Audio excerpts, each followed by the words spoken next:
Moye nyanja ya kalipa mafunde akwereta lenga na wansawada kodi tifere mazin kodi simu kusamala mugane ranjikom pamene ifetirindi mantam kodi tifere mazin namonweyo andivela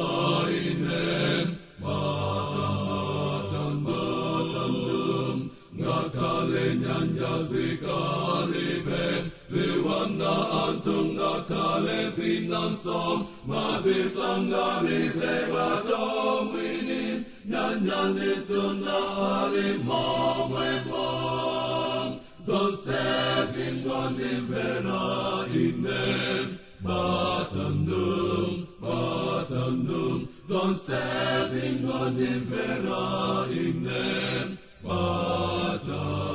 batandum moye futo mumtimamum landi futo lelori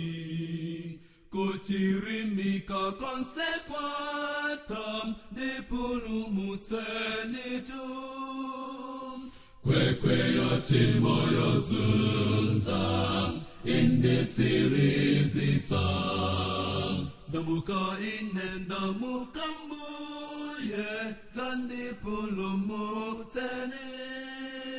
namonweyo andivela inen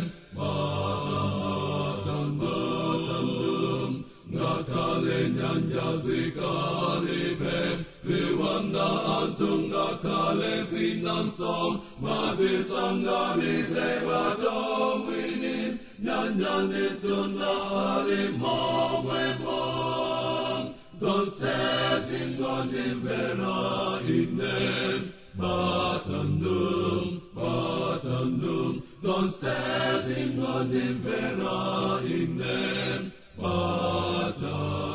batandum moye zofuta zasatam kwagwa matatsopano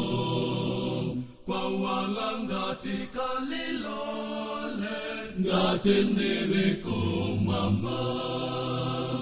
sandisiyenso amuye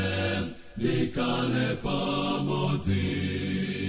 dikafike kugombelodala mukandipumulitse namonweyo andivela inen batandum ngakale nyanja zikaliben ziwanda antum ngakale zinansom madhisanganize batomwinin nyanyanituna alimomwemom zonse zingonivera inen batandum zonse zingonivera inen